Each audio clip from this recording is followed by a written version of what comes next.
Greetings, everyone. This presentation is brought to you by Raven Schwartz. My professor is Dr. Dana Agwe, and this presentation is for the Capstone 2 class. It'll serve as my final assignment for my bachelor's program at San Diego Christian College. If you have any questions about the formatting of this video series, I suggest you start with the PSA video at the beginning of the series.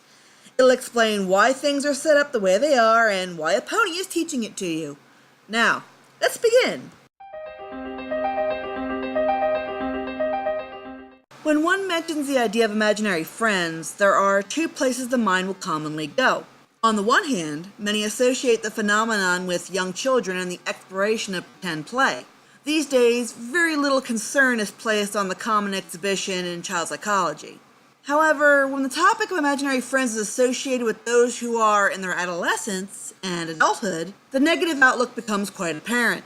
The general public idea, as well as the idea presented by the media, by way of films and television shows, perpetuate the idea that imaginary friends in non-child individuals is an automatic sign of a dangerous psychosis and, in layman's way of thinking, a type of lunacy. This shows very little understanding or regard for the truth on the matter. Herein we can examine the commonality of the imaginary friend in adolescents and adults, also show this is not merely a symptom of psychosis.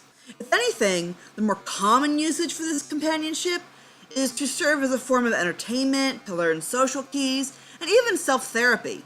Also, the types of companions created can be extended into greater forms of creative thinking, such as puppeteers, role players, writers, and other such creators that make legitimate careers from the creation of imaginary companions. It is important that we pause here to address the elephant in the room. One cannot really discuss the topic of imaginary friends in great depth without at least acknowledging the role of religion and spirituality. This certainly can influence how we see things. However, it is also in itself a construct that can be debated. Obviously, one could argue the concept of God being an imagined construct, while others would attest that God is an actually existing entity. I'm not prepared, nor am I willing to address or debate this one way or the other. It honestly would just be in poor taste at this point to even go into great detail on the construct of God and imagination. So, while many aspects of imaginary friends will be reviewed, the existence of God, angels, demons, devils, and even aliens will not be subject to discussion from here on in. There are important questions to keep in mind.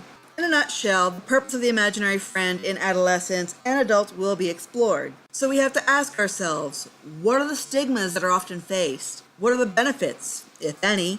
And of course, it is also important herein we discover the different types of companions, as the usage and stigmas applied could vary from type to type. Above all, is the phenomenon in these age groups common? And if they are they healthy? Now's the time for you to click on the annotation if you're not already in the playlist. Also, if you would like to start from the beginning, click on that annotation. It would be nice to watch these in order so you do not get lost.